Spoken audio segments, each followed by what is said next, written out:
ክርስቶስ መድኃኒነ መጻ ወሃመ ወበህማማቲሁ አድሃነነ ክርስቶስ አስተፈላለየ ዓለም ኮይንኩም እዚ መንፈሳዊ ቻናል ዝትከታተሉ ስድራ እግዚአብሔር ሰላም እግዚአብሔር ምስኩላትኩም ይኹን ለማዓንቲ አም እግዚአብሔር ሰናይ ፍቃድ ኣብ ሰሙነ ሕማማት ዘሎ ዕለተ ሐሙስ እንታይ ተባሂሉ ከም ዝጽዋዕ ከምኡውን ሚስጥራዊ አንድምታ ትርጉሙን ንዓና ዘለዎ መንፈሳዊ መልእኽቲ እንታይ ምዃኑ ክንምልከት ኢና። ኦርቶዶክሳዊት ተዋህዶ ቤተ ክርስቲያን ሰሙነ ሕማማት ክናኸብር እንተለና ብፍላይ ሰሙነ ሕማማት ብጾም ብጸሎት ብስግደት ኢና እናኽብሮ። እዚ ሰሙን እዚ ክናኽብሮ እንተለና ድማ ሕድሕድ ዕለታት ድማ ናይ ባዕለን ዝኾነ ስያሜ እንኤወን እዩ። ዕለተ ሐሙስ ቅድሚ ትንሣኤ ዘሎ ሐሙስ ወይ ከዓ ሰሙነ ሕማማት ዘሎ ሐሙስ ብዙሕ ስያሜ እዩ ዘለዎ። እቲ ናይ መጀመርያ ጸሎተ ሐሙስ ይበሃል። ንምንታይ እዩ ጸሎተ ሐሙስ ተባሂሉ? ጎይታና መድኃኒትና ኢየሱስ ክርስቶስ ንደቀ መዛሙርቱ እቲ ሕብስቲ ኣብ ዝባርኸሉ ጊዜ ጸሎት ኣቕሪቡ ስለ ዝነበረ እዩ። ካብዚ ብምልዓል ድማ ጸሎተ ሐሙስ ዝብል ቅጽል ተባሂብዎ እዩ። ብኻሊእ መንገዲ ድማ ጎይታና መድኃኒትና ኢየሱስ ክርስቶስ ብዚ ዕለት እዚ ፍጹም ሰብ ፍጹም ኣምላክ ምዃኑ ንምግላጽ ንኣርኣያነት ናይ ኣይሁድ ካህናት መጺኦም እስካብ ዝሕዝዎ ኣብ ጌተ ሰማኔ ተንበርኪኹ ጸልዩ እዩ። ንጸለየ ድማ ንደቀ መዛሙርቱ ናብ ፈተና ንከይተኣትዉ ተጊኹም ድማ ጸልዩ ኢልዎም እዩ። ናብዚ ዕለት እዚ ጎይታና መድኃኒትና ኢየሱስ ክርስቶስ ባዕሉ ምስ ጸለየ ብሕይወት ዘመንና ኩሉ ድማ ብጸሎት መንገዲ ክንሓልፍ ከም ዝግብአና ኣርኣያነቱ ምስ ገለጸ ንደቀ መዛሙርቱ ድማ ናይ ጸሎት ጥቕምን ኣገልግሎት ድማ ብዚ ዕለት እዚ ኣምሂርዎም እዩ። ኣብ ማቴዎስ ወንጌል ምዕራፍ 26 ቁጽሪ 36 ክናንብብ እንተለና ድማ ጎይታና መድኃኒትና ኢየሱስ ክርስቶስ ናብ ጌተ ሰማኔ ምስ ኸደ ኣብ ጌተ ሰማኔ ድማ ከም ዝጸለየ ንደቀ መዛሙርቱ ድማ ክምጽልዩ ከም ዘለዎም ከም ዝነገሮም መጽሓፍ ቅዱስ ይነግረና እዩ። ኣብ ዮሐንስ ወንጌል እውን ክናነብብ እንተለና ምዕራፍ 17 እውን ጎይታና መድኃኒትና ኢየሱስ ክርስቶስ ከም ዝጸለየ ይነግረና ይረድእና እዩ። ስለዚ ብዚ መንገዲ እዚ ጸሎተ ሐሙስ ተባሂሉ ይጽዋዕ እዩ። ተመበለ ካልኣይ ዕለተ ሐሙስ ሕጽበተ እግር ሐሙስ ተባሂሉ ይጽዋዕ እዩ። ብዚ ዕለት እዚ ጎይታና መድኃኒትና ኢየሱስ ክርስቶስ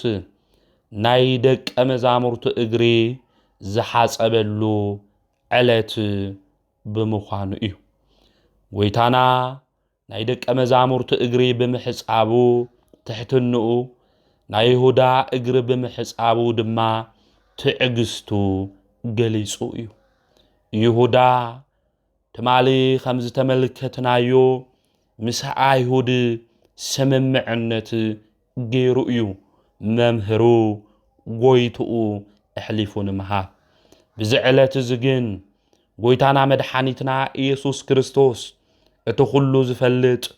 لبن خلاليتن مرميرو زفلت أملاخ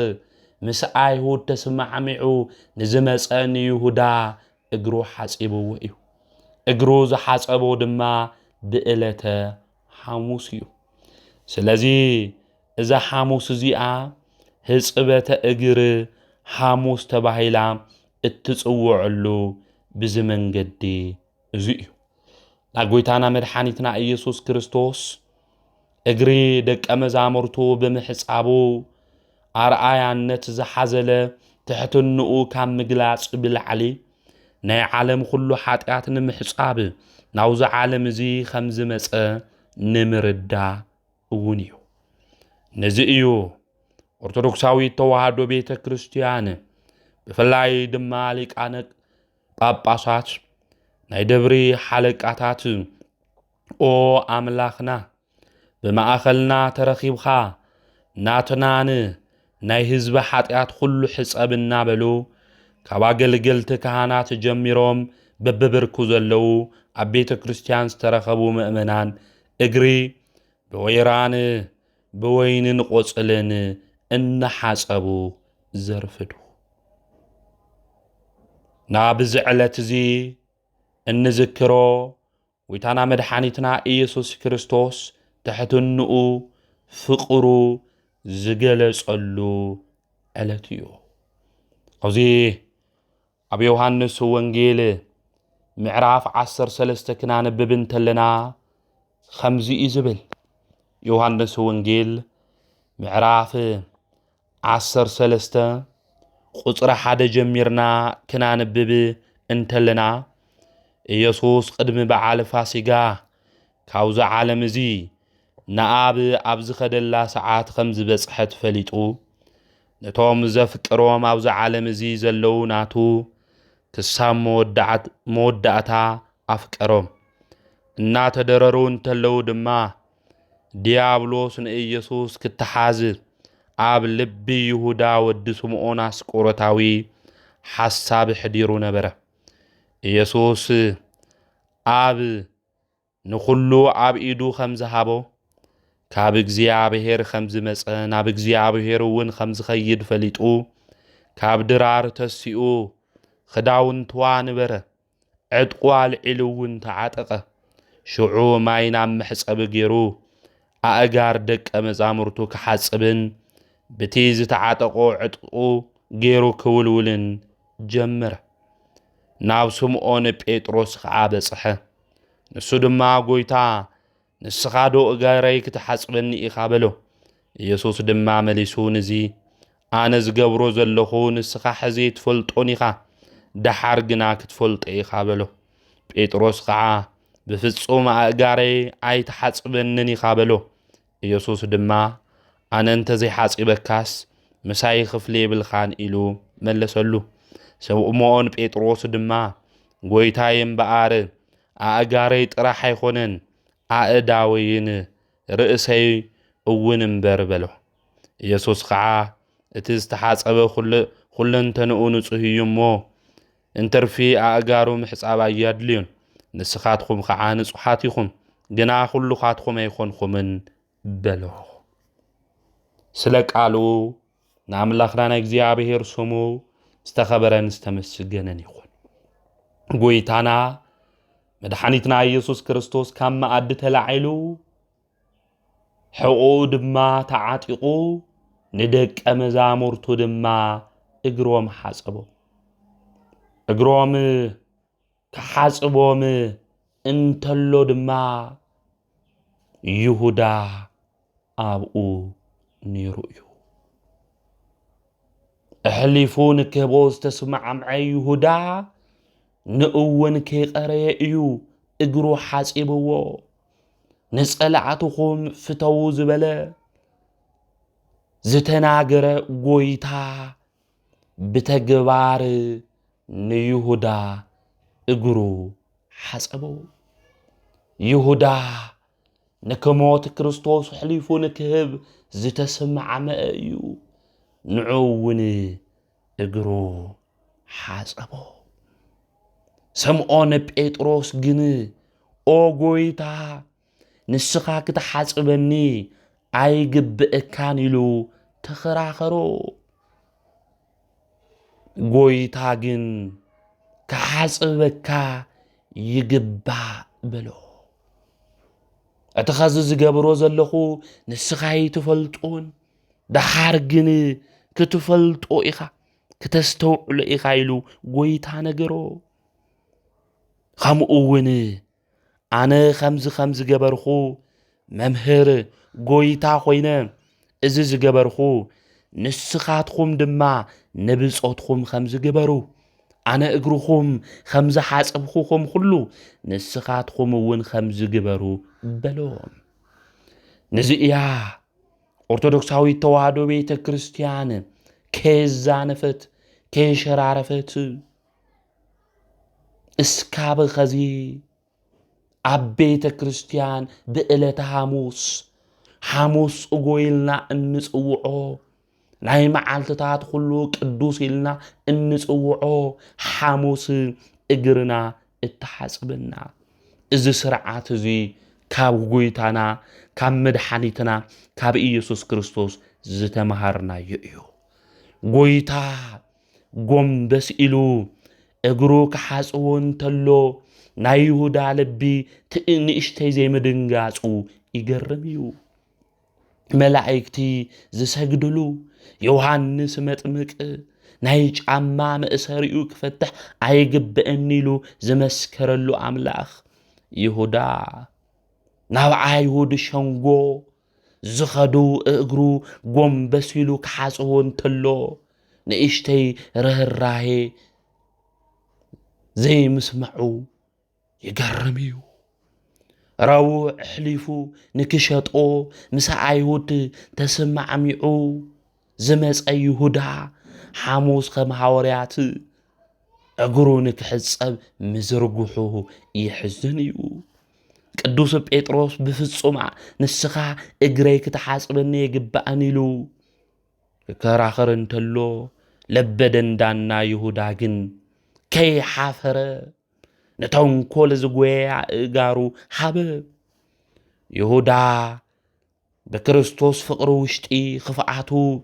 በክርስቶስ ትሕትና ውሽጢ ትዕቢቱ ከይረኣየ እግሩ ብጎይታ ኢድ ተሓጸበ። ሐዋርያት ጎይታ ምስ ሓጸቦም እግሮም ንግዚኡ ፈሪሑ እኳ ተተሓብኡ ድሓር ግን ተጸጺቶም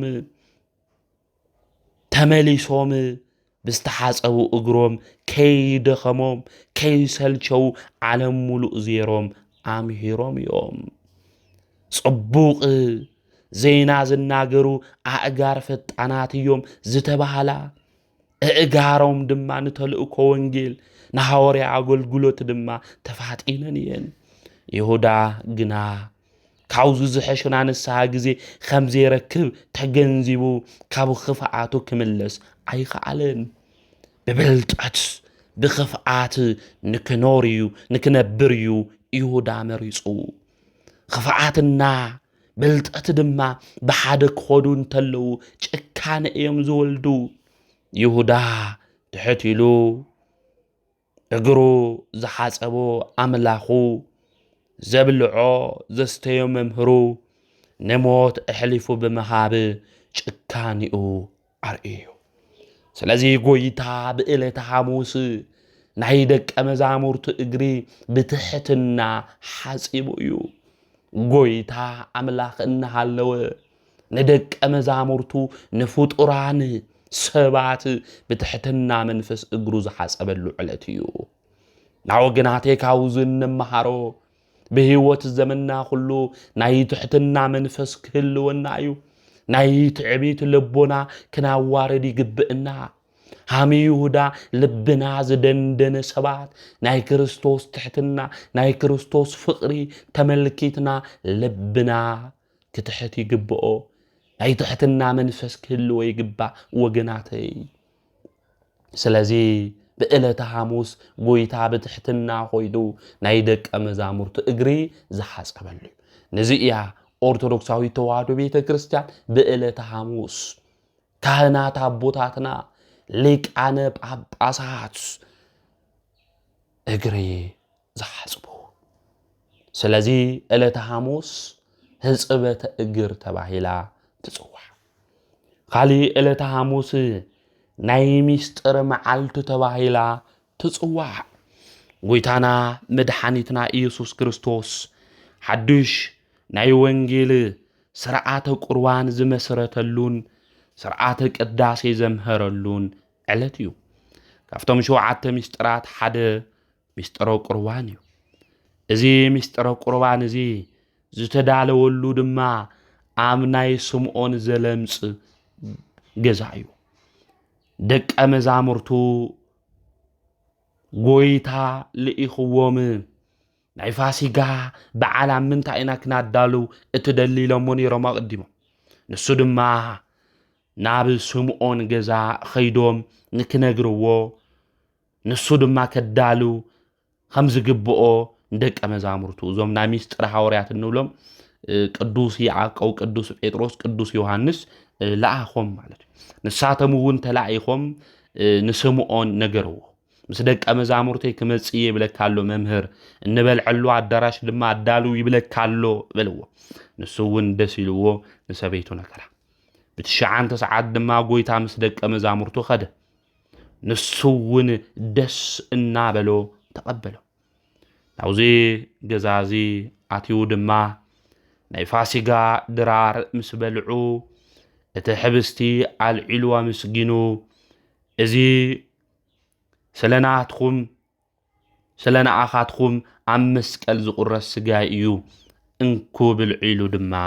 ሓቦም አውዚ ማቴዎስ ወንጌል ምዕራፍ 26 ቁጥሪ 26 ክናነብብ እንተለና ከምዚ ኢሉ እዩ ዝነግረና ናበልዑ እንተለው ኢየሱስ ሕብስተ ልዕለ አመስጊኑ ድማ ቆሪሱ ነቶም ደቀ መዛሙርቱ እዚ ስጋ እዩ እንኩ ብልዒሉ ሓቦም ከምኡውን ጽዋ አልዒሉ አመስጊኑ እዚ ምእንቲ ብዙሓትን ሕድገት ኃጢአት ዝፈስስ ናይ ሓድሽ ኪዳን ደመ እዩ እሞ ካብዚ ኩልኻትኩም ስተዩ ኢሉ ሓቦም እዩ ዝብል ስለዚ መላኽና ንሱ መድኃኒትና ኢየሱስ ክርስቶስ ንሕና ምስኡ ንሱ ድማ ምሳና ሓደ ዝኾነሉ ስርዓት ካብ ጸላኢ ዲያብሎስ ሰዊሩ ንደቀ መዛሙርቱ ዝገለጸሉ ዕለት ብምዃኑ ናይ ሚስጥረ መዓልቱ ተባሂሉ ተጸዊዑ እዩ ብዚ ዕለት እዚ ቅዳሴ ይቅደስ ክቅደስ እንተሎ ግን ብለሆሳስ እዩ ዝቅደስ ከም ቃጭል ኮይኑ ዘገልግል ጸናጽል እዩ አይሁድ ጎይታ ንምሓዝ ክመጹ እንተለው ድምጾም ትሕተ ቢሎም ብለሆሳስ እናተነጋገሩ እናተንሾኻሾኹ እዮም መጺኦም ነዚ ንምዝካር ድማ ቅዳሴ ብለሆሳስ ይቅደስ ኣብ ቅዳሴ ጸሎተ ተኣምኖ ኑዛዜ ኣይግበረን ስርዓተ ቁርባን ግን ይፍጸም እዩ ወታና መድኃኒትና ኢየሱስ ክርስቶስ ደቀ መዛሙርቱ እዩ ብዕለተ ሐሙስ ስርዓተ ቁርባን ዝመስረቱ ስለዚ እዚ ንምሕሳብ ስርዓተ ቁርባን ይፍጸም እዩ ስርዓተ ቁርባን ይፍጸም እዚ ናይ ሚስጥር ዕለት ጎይታና መድኃኒትና ኢየሱስ ክርስቶስ ድማ ሚስጥረ ቁርባን ዝመስረተሉ ደቀ መዛሙርቱ ዘርኤሉ ምዃኑ ባሕረ ጥበባት ሊቁ ቅዱስ ያሬድ ከምዚሉ እዩ ዝነግረና ኣብ ዝባነ ክሪቤል ዝቕመጥ ጎይታ ንድራር ድማ ምስኦም ተቐመጠ ናይ ፍጥረታት ሁሉ ጎይታ ናይ ነገስታት ሁሉ ንጉስ ክርስቶስ ንዕኦም ናይ ሚስጥር ቁርባን ስርዓት ድማ ኣርአዮም እዩ ናይ ሚስጥረ ቁርባን ስርዓት ድማ ንኦም እንታይ ገበሮም ኣርአዮም ኢሉ እዩ ዝነግረን ስለዚ ጸሎተ ሐሙስ ኢልና እንጽውዖ ናይ ሚስጥር ዕለት እውን ምዃኑ ምፍላጥ ምርዳ ኣድላይ እዩ ኣብዚ ግዜ እዚ ጎይታና መድኃኒትና ኢየሱስ ክርስቶስ ካባኻትኩም ሓደ ድማ እሕሊፉ ክበኒ ኢሉ ድማ ተናጊርዎም ከምዚ ኢሉ ክናገር እንተሎ ድማ ኩሎም ሓዘኑ ይዝብል ማቴዎስ ወንጌል ምዕራፍ 26 ቁጥሪ 22 ድማ ክናንብብ እንተለና ከምዚ ዝብል ነፍሲ ወከፎም ድማ ኦ ጎይታ ኣነ ዶ ይኾን ክብሉ ጀመሩ እዩ ዝብል ናመን እዩ ሓዚኖም መን እዩ ሕሊፉ ዝህቦ ኢሎም ድማ ባዕሎም ንባዕሎም ይነጋገሩ ነበር ንሱ ድማ ከም ዝበሎም እቲ ኢዱ ኣብ ጻሕሊ ምሳይ ዝጸብሕ ንሱ እዩ ሕሊፉ ዝህበኒ ኢሉ ድማ ተናገረ ታላቁ ሊቅ ዓብይ ሊቅ ቅዱስ ዮሐንስ አፈወርቅ ናይ ማቴዎስ ወንጌል ኣብ ዝተርጎመሉ አንቀጹ ክናገር እንተሎ ከምዚ ዝብል ይሁዳ ኢዱ ቅድሚ ደቀ መዛሙርት ምስ ጎይታ ብሓደ ናፍቲ ጻሕሊ ከም ዘእተወ ናይ ይሁዳ ገደብ ዘይብሉ ድፍረቱ ከም ዘርኢ ድማ ተርጉምልና ይሁዳ 3 ዓመት ሙሉእ ምስ ጎይታ ነይሩ እዩ ትሕትና ብቃልም ብተግባርም ጎይታ ምሂርዎ እዩ ኮይኑ ግና ይሁዳ ሓንቲ መዓልቲ ቃለ ወንጌል ናብ ልቡ ከኣቱ ኣይኸኣለ ምስ ጎይታ ምስ ጸንሐ ድፍረቱ እናወሰኸ ትዕቢቱ እናወሰኸ እዩ ናይ ይሁዳ ኸይዱ ይሁዳ ክርስቶስ ገና ከቆረሰ ብዕድመ ብጸጋ ድማ ብፍልጠት ዝበልጽዎ ሐዋርያት እናሃለዉ ተሽቀዳዲሙ እንጀራ ቆሪሱ እዩ እንጀራ ቆሪሱ ድማ ኢዱ ኣውጽኡ እዩ እዚ ዘርድእና ናይ ይሁዳ ካብ መጠን ብላዕሊ ድፍረቱ እዩ ዘርድእና ዘይተዓደለ ይሁዳ ሐዋርያ ንክኾን ተመሪጹ እዩ ነይሩ ይሁዳ ሐዋርያ ንክኾን ዕድል ተዋሂብዎ ረጊጹ ዝኸደ በሃይማኖት ዘመንዝሩ ብምግባር ድማ ዝናኸሱ ዘማውያን ምስ ዝኾኑ ምስ ኣይሁድ እዩ ቁጽሩ ኮይኑ ማለት እዩ ቁጽሩ ኮይኑ ናይ ይሁዳ ህይወት ብጣዕሚ እዩ ዝሕዝን ካብ ሚስጥር እኳ ጎይታ ይፈለዮን ደቀ መዛሙርቱ እግሪ እኳ ክሓጽብ እንተሎ ሓጺብዎ እዩ ሚስጥር ዝከርኢ እንተሎ ድማ ኣርእይዎ እዩ ይሁዳ ግን ደፋር እዩ ይሁዳ ግን ትዕቢተኛ እዩ ወገናተይ ሃሚ ይሁዳ ብትዕቢት መንፈስ ኮይና ናብ ቤተ ክርስቲያን እንኸድ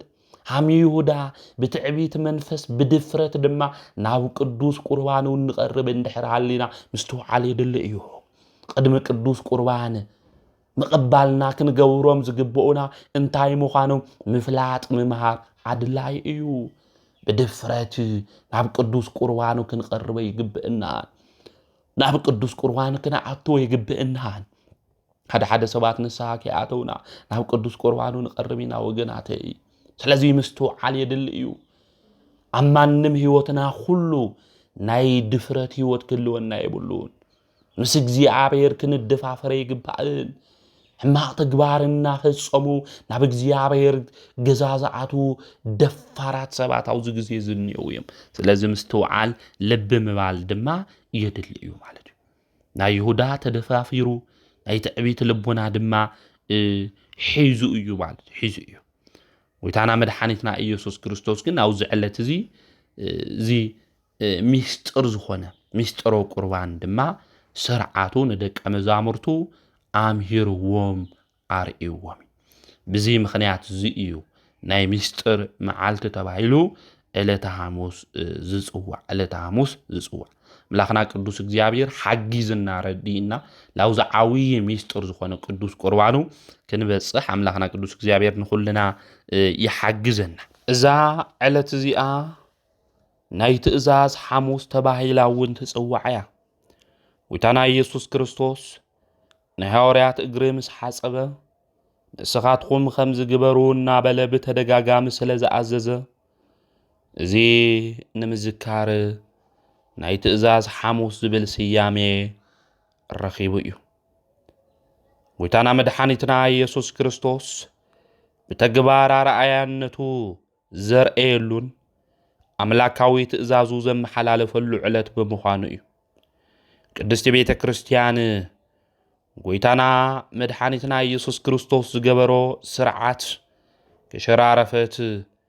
ከየዛነፈት ተቐቢላ ስካብ ኸዚ ሓሊዋ ትርከብ ስርዓቱ ብቅዱስ ያሬድ ዜማ ተዓጅቡ ጎሊሁ ደሚቁ ድማ ይከናወን ካህናት አቦታትና እግርና ክሓጹና እንተለዉ ሐዋርያቲሁ ከበበ እግረ አርዳኢሁ ሓጸበ ኮኖሙ አበ ወእመ ወመሃሮሙ ጥበበ ሃሌሉያ ቅድመ ዓለም ዝነበረ እዚ ድማ ዘሎ ንቐጻሊ ዓለም ሕሊፉ ዝነብር ጎይታ ሐዋርያት ኸበበ እግሮም ሓጸበ አቦን አዶን ኾኖም ጥበበ ምህሮም ብዝብል ያሬዳዊ ዜማ ተዓጅባ እግርና ናይ ምሕጻብ ስርዓት ድማ ተከናውን እያ ናዕለተ ሐሙስ እዞም ዝተፈላለዩ ስያሜ ዘለዋ ከምኡውን ምስጢራዊ አንድምታን ሓተታን ዘለዎ ዕለት ምዃኑ ምፍላጥ ምርዳ ኣድላይ እዩ ብዚ ዕለት እዚ ብጸሎተ ሐሙስ ድማ ዝተገበሩ ተግባራት ድማ ኣለዉ እዮም ካብቶም ብዙሓት ብዝተወሰነ ድማ ክንምልከቶ ኢና እቲ ናይ መጀመርያ ናይ ፋሲጋ ምድላው ዝተገበረሉ ዕለት እዩ እዚ ምድላው እዚ ኣብ ሰለስቲኡ ወንጌላውያን ተመዝጊቡ እዩ እስራኤላውያን ኣብ ግብፂ ምድሪ እናሃለዉ መልአክ እግዚአብሔር ልኢኹ ንሊቀ ነቢያት ቅዱስ ሙሴ ከምዚ ኢልዎ እቲ መልአክ ሕድሕድ እቲ እስራኤላዊ በጊዕ ይሕረድ ደሙ ድማ ኣብቲ በሪ ይቕባእ እዩ እግዚአብሔር ሞቶ ቦክር ናብ ግብፃውያን ከምጽእ እዩ ስለዚ እዚ መቅሰፍቲ እዚ ኣብ ልዕሊኹም ምእንቲ ከይውዕል እዚ ተግባር እዚ ድማ ፈጽሙ ኢሉ ሊቀ ነቢያት ቅዱስ ሙሴ ነገሮ ሙሴ ድማ ንህዝቡ ተናገረ ኩሎም እቲ ህዝቢ ድማ እዚ ተግባር እዚ ፈጸሙ መቅሰፍቲ ካብ እግዚአብሔር ክመጽእ እንተሎ ድማ ምልክት ዘይብሎም ናይ ግብፃውያን ገዛ ብሞተ በኩር ተወቅዑ ናይቲ በጊዕ ደም ምልክት ዘለዎም እስራኤላውያን ግን እቲ ምልክት እናረአየ ሓለፈ ኦሪት ዘጸአት ምዕራፍ 12 ቁጥሪ 1 ክናንብብ እንተለና እዚ ታሪክ እዚ ንረኽቦ ኢና ብዚ መልዕሊ ድማ በብዓመቱ እስራኤላውያን ኣብ መጀመርያ ወርሒ ነበል 14 መዓልቲ በጊዕ እናሓረዱ ናይ ፋሲካ በዓል የኽብሩ እዮም ንሕና ድማ በዓለ ትንሳኤ ፋሲካ እናበልና ድማ ንጽውዖ ኢና ሓደ ሰባት ንምንታይ ኢና በዓለ ትንሳኤ ፋሲካ እንብሎ ይብሉ እዮም በዓለ ትንሳኤ ፋሲካ እንብሎ እስራኤላውያን በጊዕ ሓሪዶም ካብ ሞት እዮም ኣምሊጦም ባዕሉ ዝተፈተወ መስዋዕቲ ገይሩ ደሙ ኣፍሲስልና እዩ ፋሲካና እሱ ኢየሱስ ክርስቶስ ነዚዩ ኣብ ቀዳማይ ቆሮንጦስ ምዕራፍ 5 ቁጥሪ 6 በጊዕ ፋሲካና ክርስቶስ ተሓሪዱ እዩ እናበለ ቅዱስ ጳውሎስ ዝነግረና ስለዚ ፋሲካና እቲ በጊዕ ድማ ዝተሓረደ ንሱ ኢየሱስ ክርስቶስ እዩ ብደሙ ምፍሳስ ድማ ሞቶ በኩር ዝተባሃለ ሞተ ነፍሲ ስለ ዘቕረየልና ትንሳኤኡ ፋሲካ እናበልና ንጽውዖ ኢና እስራኤላውያን ካብ ግብፅ ዝወጽሉ በዓለ ፍስሓ በዓለ ፋሲካ እናበሉ ቅጫ ጋጊሮም በጊዕ ሓሪዶም ብምብላዕ እየኽብርዎ እዮም ጎይታ እውን እዚ ዕለት እዚ ምስ ደቀ መዛሙርቱ ኣኽቢርዎ እዩ ነዚ እዮም ደቀ መዛሙርቱ ኣብ ማቴዎስ ወንጌል ምዕራፍ 26 ቁጥሪ 17 ብታ ቀዳሚት መዓልቲ በዓለ ፋሲካ ደቀ መዛሙርቱ ናብ ኢየሩሳሌም ናብ ኢየሱስ ቀሪቦም ድራር ፋሲካ ክትበልዕስ ኣበይ ክናዳልወልካ ትደሊ በልዎ ንሱ ድማ ኣብታ ከተማ ኸይድኹም ንእገለ መምህር ግዜ ቀሪቡ እዩ እሞ ምስ ደቀ መዛሙርተይ ኣብ ገዛኻ ፋሲካ ከብዕል እየ ይብል ኣሎ በልዎ በሎም። እቶም ደቀ መዛሙርቱ ድማ ከምቲ ኢየሱስ ዝኣዘዞም ገበሩ ድራር ፋሲካ እውን ኣዳለው እዩ ዝብለና። ስለዚ ጎይታና መድሓኒትና ኢየሱስ ክርስቶስ ብዝዕለት እዚ ናይ ፋሲካ በዓል ከም ዘኽበረ ቅድስቲ ቤተ ክርስቲያን ከምኡውን ቅዱሳት መጻሕፍት ይነግሩና የረድኡና እዮም። እዚ ናይ ፋሲካ በዓል እዚ ምስ ኣኽበሩ ድማ ሚስጥረ ቁርባን እውን ኣብቲ ዕለት እሱ ኣምሂርዎም። እዚ ምስ ፈጸሙ ድማ ዘመሩ ናብ ደብረ ዘይት ድማ ኸዱ። ናብ ደብረ ዘይት ምስ ኸዱ ድማ ኣምላኽና መድሓኒትና ንሱ ኢየሱስ ክርስቶስ ንኣይሁድ ተመሓላሊፉ ከም ዝበሃው ድማ ነጊርዎም እዩ። ስለዚ ብዚ ዕለት እዚ ዝተገበረ ተግባር እንታይ እዩ እንድሕር ኢልና ናይ ፋሲካ ምድላው ዝተገበረሉ ዕለት ከምኡውን ጎይታና መድሓኒና ኢየሱስ ክርስቶስ ብኣይሁድ ቤተ ኣይሁድ ተመሓላሊፉ ከም ዝበሃው ዝነገረሉ ዕለት እዩ። ትመበል ካልኣይ ብጸሎተ ሐሙስ ዝተገበረ ተግባር እንታይ እዩ ክንብል እንተለና ኣስቆሮታዊ ይሁዳ ንጎይታ ብምስዓም እሕሊፉ ዝሃበሉ ዕለት እዩ። ጎይታ ሐዋርያት ሰብሲቡ ሚስጥረ ቁርባን ከምህሮም እንተሎ ካባኻትኩም ሓደ ሕሊፉ ክህበኒ እዩ ኢልዎም እዩ። እዚ ግን ካብ ዘይውለድ ይሕሾ ነይሩ ኢሉ ንደቀ መዛሙርቱ ነጊርዎም እዩ። ናይ ይሁዳ ረቡዕ ተሰማዕሚዑ ምስ ኣይሁድ መን እዩ ግን እሕሊፉ ክህበና ኣበ እዩ ኸዘሎ ኢሎም ይሓስቡ ነይሮም። ይሁዳ ድማ ኣነ ሕሊፈ ክበኩም እየ ኢልዎም ጎይታ ናብ ዘለዎ ቦታ ናብ ጌተ ሰማኔ ድማ ሒዝዎም መጺ እዩ። ናብ ጌተ ሰማኔ ሒዝዎም ምስ መጸ ድማ ስዒሙ ንመምህሩ እሕሊፉ ሂብዎ እዩ። ስለዚ ብዚ ዕለት እዚ ኣምላኽና ጎይታና መድሓኒትና ኢየሱስ ክርስቶስ ብኣይሁድ ኢድ ብይሁዳ ምስዓም ተመሓላሊፉ ዝተባሃወሉ ዕለት እዩ። ብዚ ግዜ እዚ ድማ ኣይሁድ ብዙሕ መከራ እዮም ኣብፂሖምሉ። ክሕዝዎ ክብሉ እንተለዉ እውን ቅዱስ ጴጥሮስ ናይ ማልኮስ ዝተባሃለ ምስኦም ዝመጸ ሰብ እዝኑ ቆሪጽዎ እዩ። ከምዚ ትግበር ኢሉ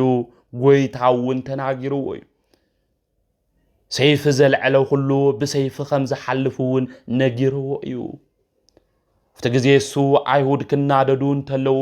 ጎይታ ድማ ብተኣምራት ናይ ማልኮስ እዝኒ መሊሱሉ እዩ። ተኣምር ገይሩ እዩ። ድሕሪ እዚ ንጎይታ ክሕዝዎ እኳ ክብሉ እንተለዉ ክሕዝዎ ይኽኣሉ ነይሮም። ድሓር ግን ንጎይታ ፈቃዱ ስለ ዝኾነ ሒዞሞ እዮም። ሒዞም ድማ ለይቲ ሙሉእ ዓይኑ እናሸፈኑ ንስኻ ዲኻ ናይ ኣይሁድ ንጉስ፣ ንስኻ ዲኻ መምህር እናበሉ ኣብ ልዕሊኡ ኣዛፈዛዝሃ እናተናገሩ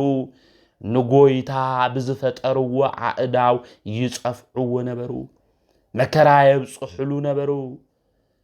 ነቢዩ ኤርምያስ ድማ ተኣሲሩሉ ኣብ ዝነበረ በዓቲ ድማ ንጎይታና መድሓኒትና ኢየሱስ ክርስቶስ ድማ ኣሲሮሞ እዮም። ትንቢተ ነቢያት ክፍጽም ዝመጸ ጎይታ ምዃኑ ንምግላጽ እዩ ወገናተይ። ለይቲ ሙሉእ ኣሲሮም ገጹ እውን እናሸፈኑ ብዙሕ መከራ ድማ ኣብጽሕሉ። ድሕሪ እዚ ምስ ወግሐ ናብ ጲላጦስ ሒዞሞ ኸይዶም እዮም። እዚ ኣብ ዕለተ ዓርብ ክንመሃሮ ኢና። እስካብኡ ጎይታ ብሰላም የጽንሐና።